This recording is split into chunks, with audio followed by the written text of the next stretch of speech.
Mike, how do you feel 2 years in terms of balancing the roster, in terms of classes, positions? Do you feel like it's in a better situation than it was a couple years ago? Yeah, I do. I feel like we're trending the right way, the way that we kind of wanted to when we first got here.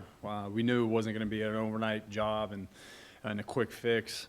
So we had a plan. Unfortunately, sometimes that plan requires time, and a lot of people don't give programs time, but the administration, the community, the fans, and everybody has given us that time to allow us to go out and fulfill the plan. And I'm happy where we're at right now. Obviously, there's still some things that we need to do from a roster standpoint, but I think you talked to Coach about it a little bit. The roster distribution is in a lot better place right now. So going to the portal, filling some spots. We're not going to have to, do drastic changes and go to the portal and sign a whole class of portal guys, and that's because we're going to stick to signing high school kids, building our roster off of high school kids, and then filling those holes where we need to after each year.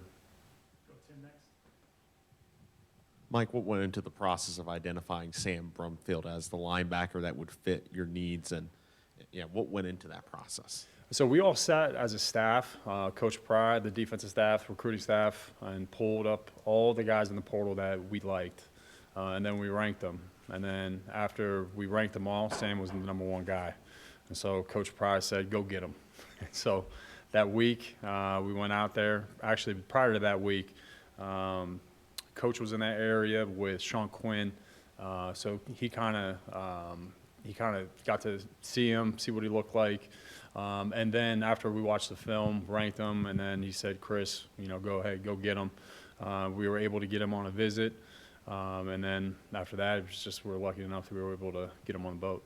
And then Montavious Cunningham as well. I know obviously sometimes it's a tricky evaluation when you're looking at a guy from Group 5 competition trying to project him to the Power 5. What did you guys like about Montavious Cunningham that you felt this guy could come in and be an instant impact guy? Well, I think he's versatile. He's very long when you look at him. So he's playing right tackle, but he can move inside. So I think that's really important when you're recruiting offensive linemen from portal or the high school. The guys that can bump inside are great. You don't want too many guys that are just interior only. But when you're watching him on film, regardless of the competition, his feet are great. He has really good athleticism. He's tough, second-level blocks. He's the total package, and he's going to really be able to help us on the offensive line. Mike, you look at Brent was in here earlier saying had cut off recruiting for high schools. Early on. Every one of these guys was committed by the end of July, and you're able to keep 15 of them.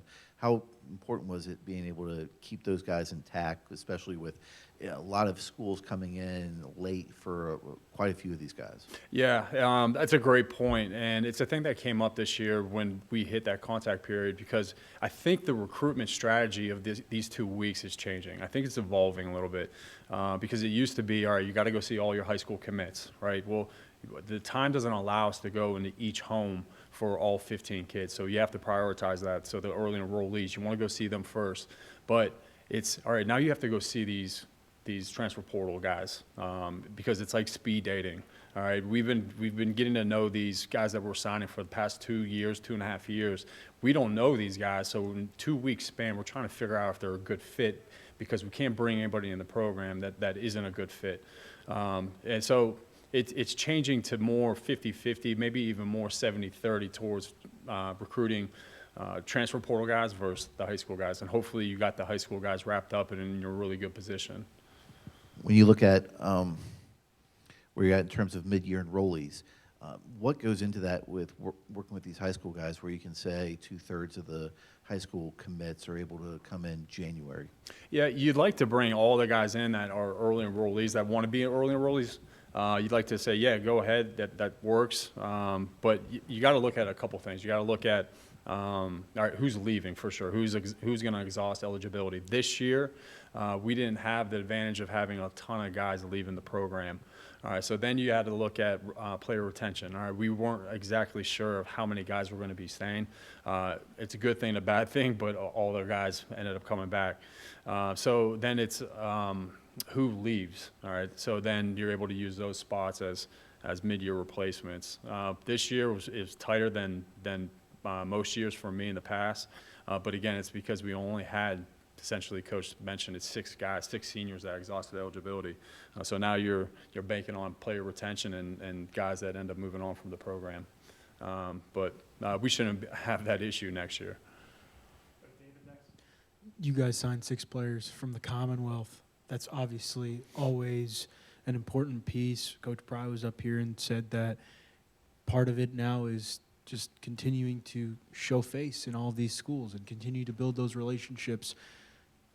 2 signing classes in now, where do you feel like you guys are in terms of those relationship building? Where do you feel like those relationships are in the state? And being able to take the Commonwealth Cup around when you go into these schools, how nice is that? Yeah, it's really nice, and I think we're on the right path. I think the vision that Coach Pry had hasn't changed, and the fact that we have all our coaches and the staff back, so those relationships are going to continue to grow in the state.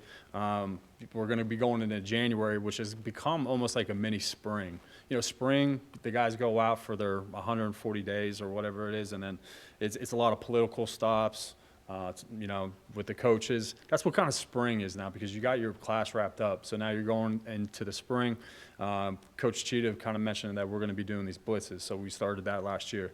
That helps us a lot, because we'll go into Charlotte, Richmond, somewhere in Northern Virginia, and we'll blitz it with about 7, 8 coaches and really maximize our time there. And then at night, we'll try to have dinner with a couple of the coaches or something like that, and just continue to layer on the relationship with these coaches so they feel comfortable sending their kids to us or helping us in some form or fashion.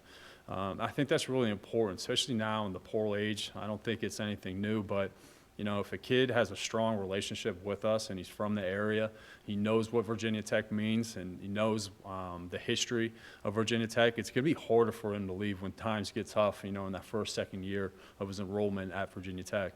It's going to mean more than somebody that, say, comes from California and has really no tie. And it was just his commitment here was just purely based off of athleticism. Let's go to Zoom. Here on Zoom with Tim Sullivan. Mike, how's it going, man? Good. You guys, like has already been asked, wrapped up your class of 2024 relatively early. What does that allow you to do in terms of getting ahead of maybe some of your recruiting competitors for the 2025 class and the 2026 class? And what is the value, I guess, of wrapping things up early so you can maybe work ahead a little bit? Yeah, you said it. Yeah, so come January, when it opens up for about 2.5 weeks, we're going to be able to go back and to our priority. We already have our guys that are priorities to us for in-state and our footprint from a 2025 class. So now we can go in and attack them and hopefully build some momentum for them to come to spring practice and set up official visits in June.